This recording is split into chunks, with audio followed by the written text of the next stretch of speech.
Right now, I'm challenging myself to see if I can make 128 Regulation H teams that are each different from one another over the course of 128 days. Why 128, you might ask? At the end of the 128 days, we're going to do something special where we battle every team against each other in a single elimination bracket to see which team emerges on top. There will be some competitively strong teams, there will be some gimmick teams, and there will be some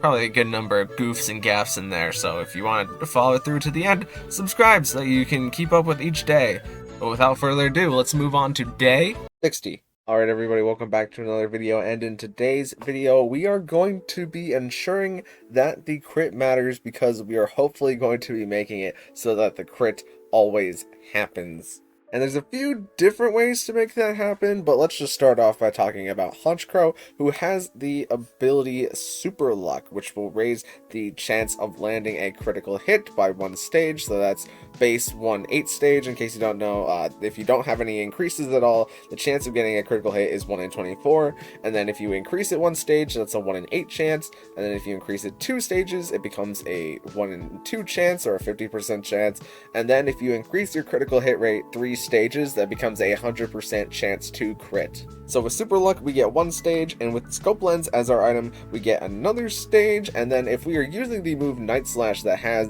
a high critical hit ratio, we will always be landing a critical hit Night Slash with the Hunchcrow. As well as we also have the dual wing beat, which will only have a 50% chance without any other kind of boost. But since dual wing beat gets used twice, it's pretty likely that we at least critical hit one of the dual wing beats. As well as we also have the tailwind for a bit of speed control, we have protect just to save ourselves for a turn, and we're Terra Steel because Steel is a really good defensive type on Hunchcrow, but it's also a good defensive type on this team that 5 out of 6 of the Pokemon on this team are weak to ice. So we need our ice resist Terra types. Next up, we're slotting on Inteleon, who has the ability Sniper, which will make it so that a crit does more damage whenever we land the critical hit. It doesn't offer any actual chance to land a critical hit, it just increases the power of the critical hit. But we have Snipe Shot as our signature move, which does have one stage of critical hit, and we are Terra Dragon, and we have Dragon Cheer on Cyclizar, so if we go Terra Dragon and we get 2 boost of critical hit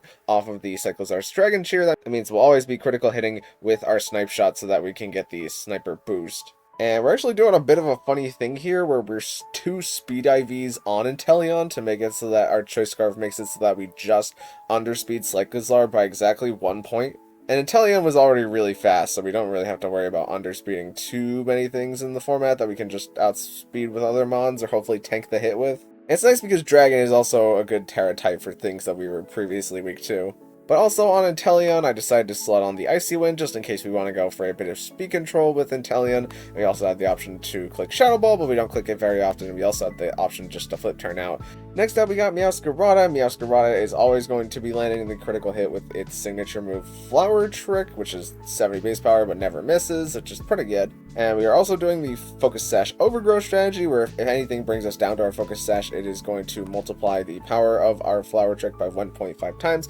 due to Overgrow. And we also have the Knockoff, just for good stab dark damage. And we have the Shadow Claw option, which is another increased critical hit move, which may come up, but I don't think there's ever been a scenario where it has come up, because we can Dragon Cheer with Cyclizar, and then the Shadow Claw becomes like a 50% chance to land the critical hit into an opposing Pokemon. Also, we're a Terra of Grass just to further boost the power of our Flower Trick in case we need to. Next up, we got Cyclizar, and Cyclizar is mostly here for the support, as we have the Dragon Cheer, as I previously mentioned, which will increase the crit ratio of every non-dragon type by just +1 stage, but if the ally is a dragon type, then we get 2 stages. So either a Pokemon can be a natural dragon type like Dragonite, or we can have the Terra Dragon like Inteleon has. We also have the Taunt on Cyclizar just to help support the team, to get rid of any of the opponent's like status moves and stuff. And we also have the Draco Meteor just in case we need one kind of quick, strong damage dragon hit. I wasn't really quite sure what to do, as we really want to stay in, so I'm not sure how much Regenerator really benefits us, especially since we're not running Shed Tail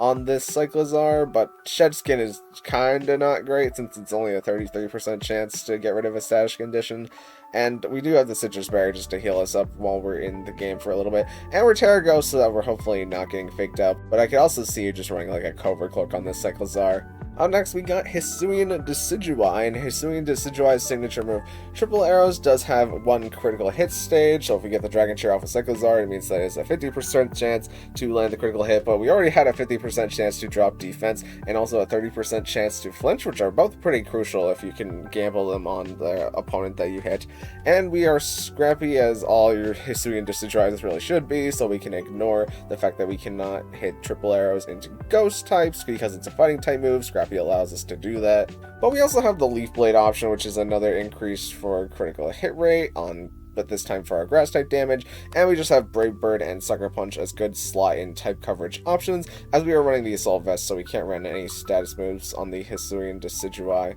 And last but not least, we got Dragonite here, who is going to be running the Loaded Dice Scale Shot set, and Scale Shot, whenever you use it, is a variable move, so our Loaded Dice will make it so that it hits 4 to 5 times, but after we use it, we get a defense drop, but we also get a speed increase. And Dragonite's fairly speedy, we don't have too much speed investment, but we have just enough speed investment to pretty much be outspeeding all the things that we want to outspeed, mainly just like Hydreigon and Tauros, I think were the main things that I was trying to outspeed with this speed tier right here. But to help us with the fact that we don't really deal with ice types too well on this team, I decided to do Terra Steel Iron Head on Dragonite just for some good damage, but also if we're increasing our speed with Scale Shot, it's more likely that we can get an Iron Head flinch. And we also have the Low Kick just to help us deal with other ice types that we maybe can't deal with Iron Head. Low kicking them whenever they're heavy Pokemon is pretty beneficial. And we're also multi-scale on Dragonite, just so whenever we use the Dragon Cheer with Cyclozar, we can maybe take a hit without having to Terastalize. And then once we get the +2 critical hit rate from the Dragon Cheer, our Scale Shot will more than likely be critting at least once, since it is a variable hit move.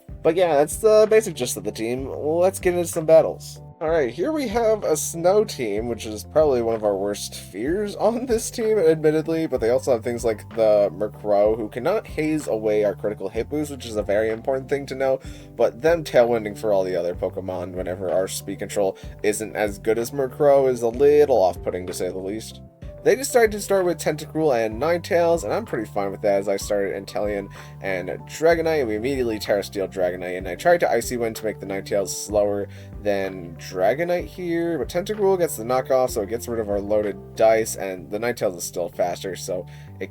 gets to set up the Aurora Veil, but hopefully the Aurora Veil won't matter if we get more critical hits. And Tentacruel is Clear Body, so it didn't get speed dropped by that Icy Wind. But it was interesting to see that the Tentacruel was faster than the Ninetales, which maybe means that they're not like super fast Ninetales, but they immediately Terra Grass with Chandelure as we brought in Cyclozar here, and they Heat Waved with Chandelure to catch our Terra Steel Dragonite maybe off guard. But we side Dragon Cheer Inteleon because we really need Inteleon to get going here, as we lose Cyclozar to Heat Wave, but Inteleon takes it because it resists it. And now we can bring in Meowscarada, and they decide to bring in Murkrow, but I decided to double the Chandelure slot here, kind of hoping that we could deal enough damage, and we do get the critical hit to critical hit through the Aurora Veil, at least a Sludge Bomb does not take out Inteleon. And we Flower Trick into Chandelure, and we Snipe Shot into it, but we don't get the critical hit this time, so unfortunately we lose the 50-50, and we lose Inteleon because of that. And the Heat Wave is going to bring Meowscarada down to its sash, but thankfully the Heat Wave doesn't burn us. Obviously, Dragonite comes back in, and we knock off the Chandelure in order to get rid of it, and they decide to Chilling Water Dragonite, perhaps expecting the Chandelure to live the turn there, but the Iron Head is going to hit Tentacruel, and we can just protect, because they really should attack into Meowscarada, but I also kind of wanted to see what they would do, and we are partially stalling out the Aurora Veil here, but we can Flower Trick through their Aurora Veil, because Meowscarada always lands a critical hit, and Tentacruel I don't think is a physically defensive Pokemon. I think it's a much more special defensive Pokemon, so the Flower Trick does a lot of damage into Tentacruel. We have a bit of a strange team, as they are like Fire, Water, Grass core, but they also have the Salamence to be their Dragon type, and Sableye Disruption with the Corviknight Disruption is also a little sketchy. So they decide to lead Gastrodon and Sceptile, and we get Inteleon and Cyclozar. And just a note that even since Gastrodon is Storm Drain, if we use Snipe Shot into the Sceptile, if they instead led like Incineroar here, we would still be able to Snipe Shot the Sceptile because the Snipe Shot ignores redirection. But I decided to swap in Dragonite here because Dragonite feels much safer, whereas Sceptile does not, and we get the Dragon Cheer into Dragonite in order to boost its power, and we get the Draco Meteor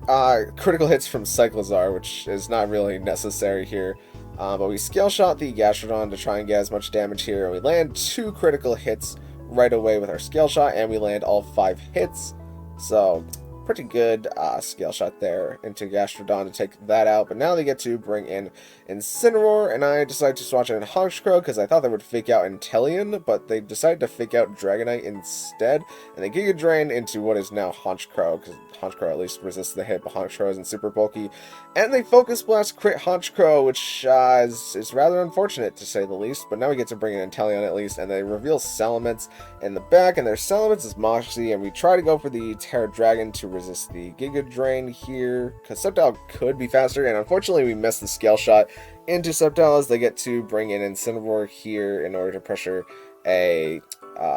fake out next turn, and I try Skill Shotting Salamence, but Salamence decides to go Terra Steel here. And with our attack being lowered, we really need those critical hit chance, but unfortunately we only critical hit the very first Scale Shot, so they get to Dragon Rush into Inteleon, and they land the Dragon Rush even though it's 75% accurate. Now Sceptile gets to come in as I'm just protecting with Dragonite, hoping that something different happens, and we tried low kicking into Salamence, and we at least get the critical hit there as Terra Blast comes out from Sceptile, and now they bring in the Incineroar, and we protect with Dragonite again in order to avoid getting faked out as they Terra Blast with the Sceptile, and we low kick Incineroar in order to get rid of it, not needing the critical hit there as they Focus Blast with the Dragonite, but now Dragonite is faster than Sceptile, and we land the Scale Shot pretty necessarily. So we did have a little bit of luck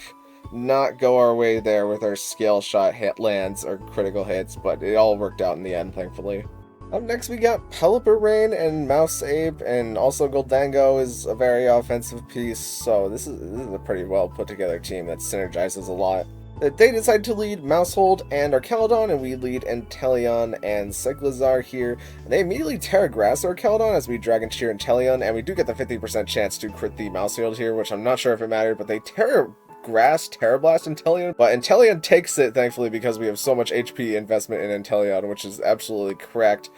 But I decided Draco Meteor into Pelipper in order to maybe break a Focus Sash, and we Snipe Shot the Pelipper, and we get the critical hit again in order to take it out of the game to get rid of their, perhaps, maybe a Tailwind speed control, but nonetheless, it got taken out. And the Archaludon here went for Draco Meteor, which is going to take out Cyclizar, but notably they're lowering their own special attack on their Archaludon, as now we get to bring in Decidueye, and we try to get the Snipe Shot into Primarina for as much damage as we can get, but we don't crit this time, as they Electro Shot into Decidueye, and they go for the Hyper Voice, maybe to just take out Inteleon, but also to maybe call a Terra on Decidueye, but Decidueye just gets the free Leaf Blade into Primarina, and we do crit it there, but that crit did not matter. That one specifically, but now Honchkrow gets to come in and set up a Tailwind, so we get to Brave Bird into Archaludon to deal a lot of damage into it, and they go for Electro Shot at the neutral, which it does good damage into Honchkrow, all things considered, but we get the guaranteed critical hit into Archaludon with our Night Slash, and then we triple arrows into Archaludon in order to finish the game there.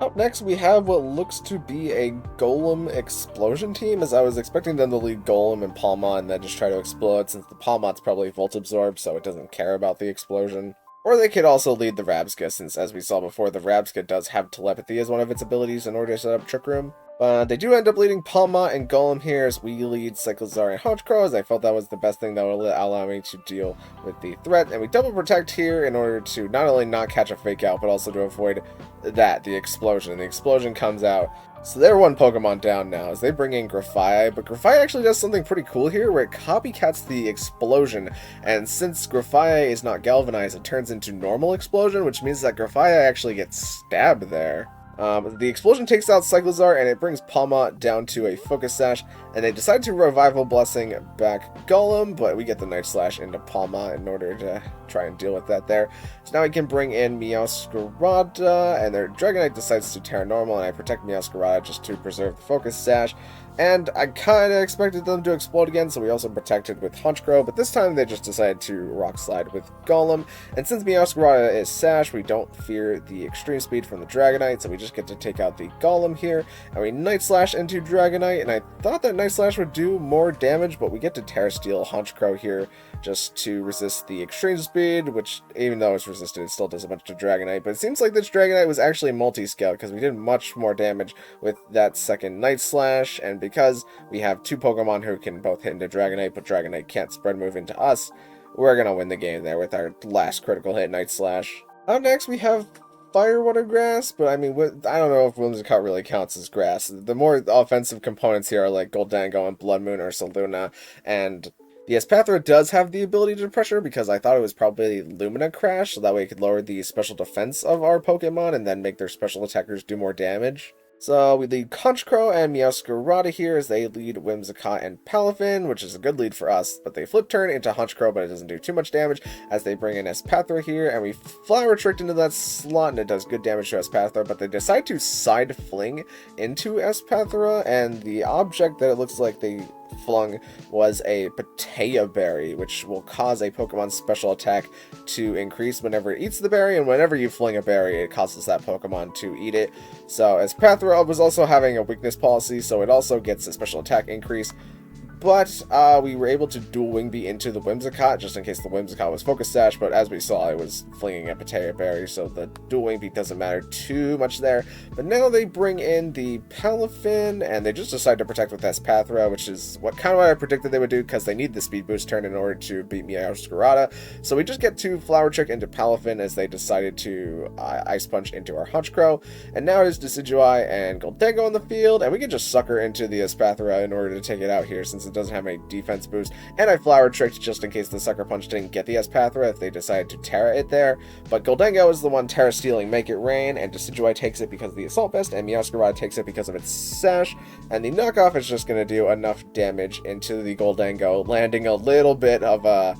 an extra critical hit there, because Meowscarada it's not boosted by any kind of critical hit things right now. Up next, we have this Yanma team that I saw that some people have been making videos about the Yanma team, but I wasn't quite actually sure what the Yanma team does, and I just looked over Yanma, and it's either Speed Boost in order to like have a really fast Hypnosis probably, or it's Compound Eyes, and I thought it was more than likely Compound Eyes. So they lead Goldango and Yanma here, which is great for me because I led Cyclizar and Inteleon, and I decide to immediately taunt the Yanma because I do not want this thing doing anything funky as we get the Snipe Shot into Goldango, which does exactly half, and they try to get a nasty plot off with Goldango, and they immediately swap Armorage here because their Yanma was bricked as it tried to go for Tailwind, and it might have had an attack, but it didn't have an attack that would be very important here, and I decide to Terra Dragon Inteleon just so we can take out the Goldango guarantee this turn. And I also thought that the only thing that could really handle the dragon was Primarina, but unfortunately they did end up bringing the Primarina this turn. So we swap out Inteleon here, and they decide to Terra Grass Primarina as we taunt Armorage because I really didn't want them getting up Trick Room, and they Moonblast into what was previously Inteleon, which activates our Sash, and they were Trick Rooming, but the Primarina decides to protect as we knock off into Armorage in order to get good damage into it, but they decided to Armor Cannon Meowscarada, which is a little unfortunate, but now we get to bring in Honchkrow here, and the Primarina previously protected, so it doesn't get the protect this turn, and we side Dragon Cheer Honchkrow so that the Dual Wing Beat always crits, but we miss the Dual Wing Beat, and Armor Cannon unfortunately takes out Honchkrow, which I was not expecting, but I mean, missing the Dual Wing Beat here is absolutely disastrous, as now we really don't have a way through Primarina. They decided to bring Yanma back in here, and we Dragon Cheer again, just to maybe do enough damage to the Primarina with Icy Wind, or hope that the Primarina misplays, but they do Moonblast into Inteleon, and unfortunately that does enough damage to take out Inteleon. And to add insult to injury, we Draco Meteor miss the Yanma, but it doesn't really matter at this point because the Moonblast always takes out Cyclizar there. So really unfortunate miss there with Honchkrow, as I think it would have 100% taken out Primarina with the double crit on the Dual Wing Beat. So while we had the right team to deal with this team, we just got a little bit unlucky on our misses there. And lastly, we have a battle against a Sand team, but they could also like immediately pressure Tailwind with the Talonflame, but they also have the Electabuzz free redirection for the Annihilate. So let's just see how this one works out as we lead Meowscarada and Inteleon here, and they lead Electabuzz and Excadrill, which I am perfectly fine with. They immediately Terra Flying their Electabuzz, which is not something I expected. And they also didn't follow me, which the Snipe Shot would ignore the follow me, and I believe since they didn't Terra the Excadrill, I feel like the Snipe Shot would have just KO'd the Excadrill,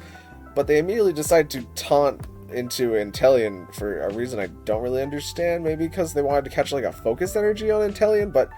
we just protect Meowscarada and Snipe Shot into the Annihilate to get good damage into it, as they tried to Thunderbolt into but Inteleon takes it because we have a good amount of HP investment. And this turn they finally decide to follow me, but we get the Snipe Shot into Annihilate because we ignore the redirection, and they decided to Rage Fist into the Meowscarada. And this turn they protected Annihilate, but I predicted them to do that, so I decided to knock off and then Snipe Shot into Inteleon specifically there. And now the taunt is ended on Inteleon, not that that matters, but we get the knockoff into Goldango, who can no longer Terra, and we get the Snipe Shot critical hit into Annihilate, which was not necessary, but Inteleon getting that 1 out of 8 critical hit, I mean, it made me smile a little bit, if I'm not gonna lie. So yeah, that was the Crit Matters team, or the team focused entirely around landing the critical hit. And I mean, as I said before, this entire team is weak to ice except for an Inteleon, and even if Inteleon terrestrializes in the dragon, then you're especially screwed to the ice type.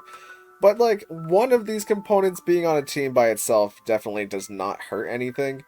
It's just when you try to put them all together and they have to fight over the Scope Lens and the Razor Claw that they all kind of don't work out that well. Even though, like, I think their item choices are all fine, it's just we didn't end up using the Razor Claw just because there really wasn't a place for it. But thank you guys so much for watching. If you liked it, maybe consider leaving a like on the video, and even consider subscribing, because both of those things would help me out an absolute ton, and I will see you in the next one. Thank you.